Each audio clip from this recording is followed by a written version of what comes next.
Hey.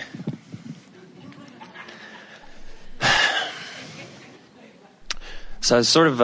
in the car, driving from the airport, the driver passed a truck of hay. And she said, "Hey."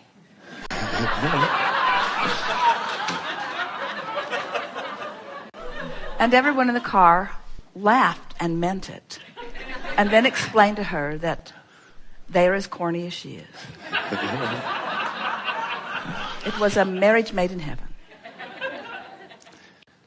I was getting clear on what I wanted to talk about today before the seminar started. And I think what's underneath the conversation for today is us being the center of our universe. And let's call, just for kicks, let's define the universe in the literal sense that you mean it as this red hot manifested moment. In other words, because what universe do you live in other than this one that you translate through your eyes and ears and such? In other words, what you're hearing and seeing and smelling and tasting and touching, this is your universe. This what's manifesting here, you are the center of that. You're the center of your broader universe. You're the center of what's going on here with your inner being. But if you'll put it in the context of you are the center of everything that happens around you, it's powerful. Yeah. And then when you begin watching the whole world responding to the center that you have acknowledged, defined, and found a vibrational place that pleases you, and then when you watch the whole response of everything and anything around you matching that, then you feel that worthy feeling. Oh, I am the center of my universe. yeah, worthy feeling. That's perfect. We are going to let you speak, but we want to just stick in here because it's such an important thing to acknowledge on the heels of what we've just been talking about.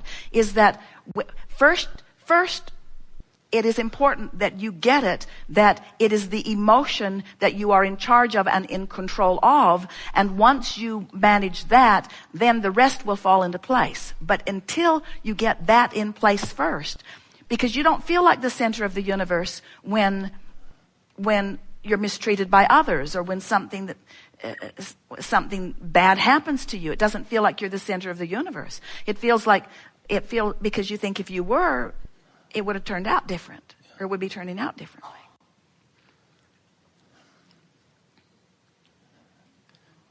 So our interruption was only to say that once you accept that the manifestation is the emotion, then you can quickly come to the knowledge that you are the center of the universe, because the evidence will just barrel in around you constantly, which will make you feel proud, which will make you feel worthy, which will make you feel vital and alive and interested, and all of those things that the source within you feels all the time. And that's powerful. It is power. That is power. So let's talk about power. It feels like a lot of us pinch off our own power. Yes, you do. How come? Stop it. Stop it. Well, you do it because you have not understood that you are the creator of you, and you are not. In other words, there are a lot of people now talking about law of attraction, but until you're understanding that what you're wanting to attract is a manifestation that pleases you, and that the manifestation is the emotion over which you have complete control, then you're still looking around and expecting others to do things differently so that you can feel better, which renders you powerless moment after moment, day after day, relationship after relationship, because they are the center of their universe, not yours. So you're looking for love in all the wrong places. In other words, anytime you say or mean or feel about anyone, you need to do something a little differently so that I can have a better feeling response. You render yourself powerless, because as much as they love you, and many of them do, they don't have the power to get into the center of your universe and be your center. You got to do it, you see. And when you figure out how to do it and you start doing it, then you begin to feel powerful, because the demonstration, manifestation, same word, all around you. Nice. When we give a perfect answer, we want to credit the perfect question. Thank you.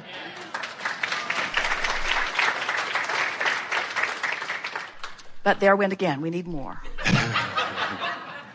So, in this conversation is this word that's really just been penetrating my mind and my heart lately, is this word of being authentic.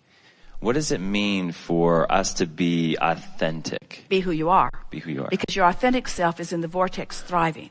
And if you are experiencing even a small particle of negative emotion, you are less than authentic because you've pinched yourself off from the true authenticity of who you are. So how would one know when they're truly authentic? You feel fabulous in the moment. And don't demand it of yourself in every moment. Just be it as often as you can. Can we be there all the time? You can. Yeah. It takes some practice, though. And it's easier when you're dead. Yeah.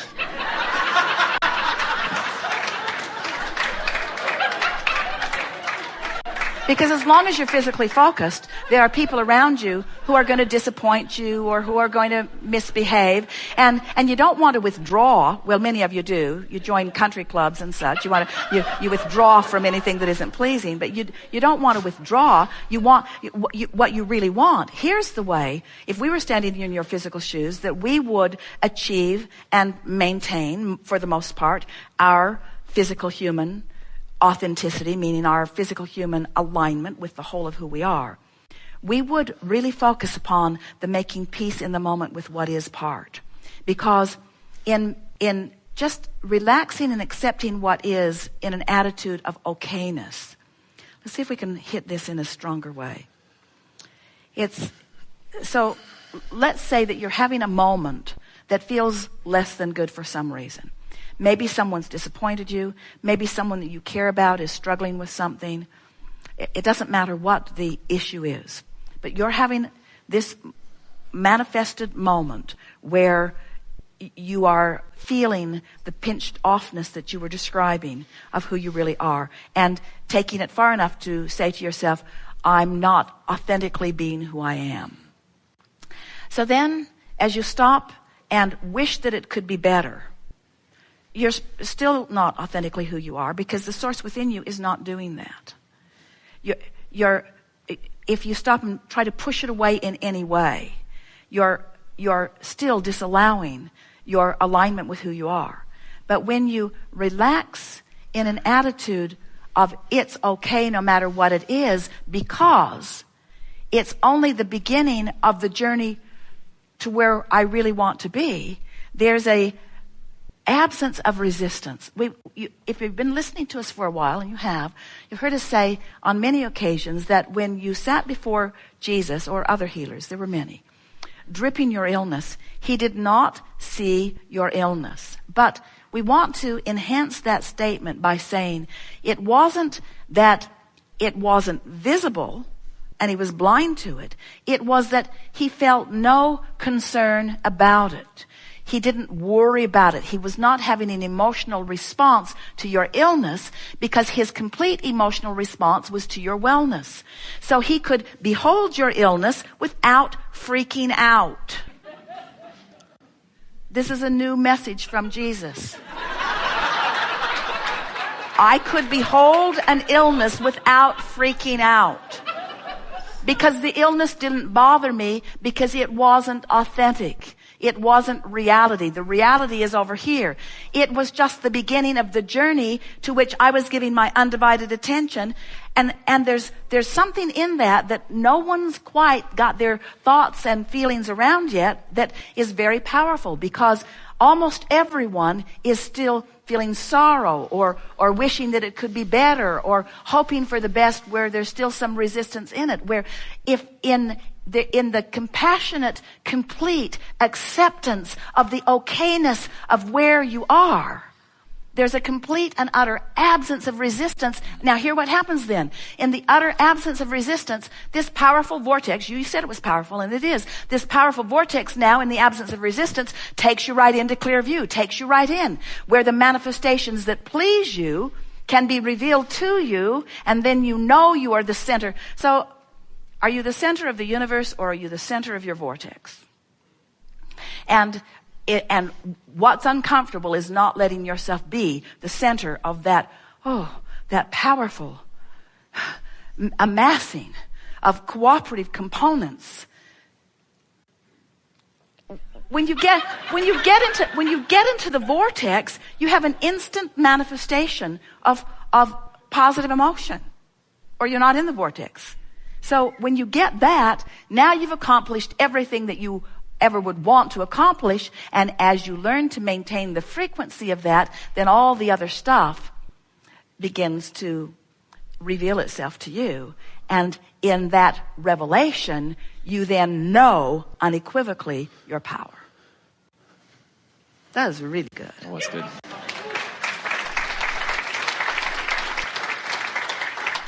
So when someone sees you sick and they say, oh, it's going to be okay. They're not helping. When someone sees you sick and they say, I'll pray for you, they're not helping. But when someone sees you sick and says, hi, how you doing? What's up?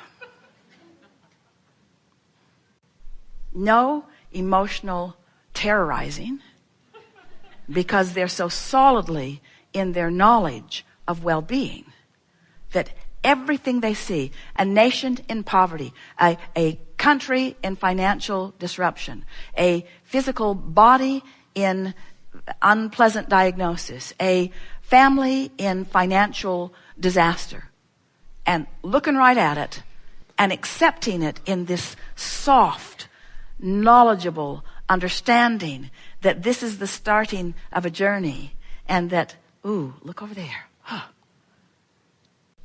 And when you know that, as those like Jesus knew it, then those who are being looked upon benefit by that knowing. So now you've taken your power and you have directed it in a way that helps rather than hinders.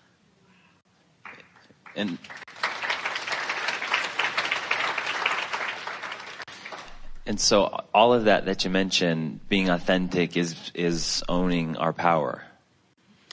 Well, you always own it, but let's call ownership perceptual. Okay. Because just because we know that you own it doesn't mean that you know that you own it. And if you don't know that you own it, you don't utilize it. Yeah. So It'd be like having a powerful vehicle in your garage and nobody told you it was there. Yeah. So you never drove it. Nice. It's been there for 25 years. Bummer. I could have been having a really good time. So when we're authentic, we're powerful. And when we're authentic, do we care about what other people think about us? When you're authentic, you don't care about what other people think about you, because you're doing all the thinking. In other words, so let's say that you're in your power and we like your word, authentically who you are, which in our terminology would just mean completely aligned and blended with the whole of who you are. So the whole of who you are is being allowed to manifest in this moment. Well, first of all, when you're in that state of being, you wouldn't attract evidence that would defy that. But let's say that you're sort of in and out of that, working for it, but not always there. And you are aware that someone's aware of you, and it makes you feel diminished in their awareness. So when you feel that diminishment, you stop and you say to yourself, this is about me, not about them. And because my authenticity is about my alignment with me, and it doesn't have anything to do with them, they've just shined a spotlight on a weak spot of focus for me. And as you bring yourself back into alignment, before long, then nothing is an issue like that for you. And sometimes it takes something big enough that you can't just brush it off to cause you to focus enough that you really discover who you really are. You hear that from people who have been through what they call great trials and tribulations. They often find their power because it was so important to find it, because the pinching themselves off from it was so uncomfortable. I see that.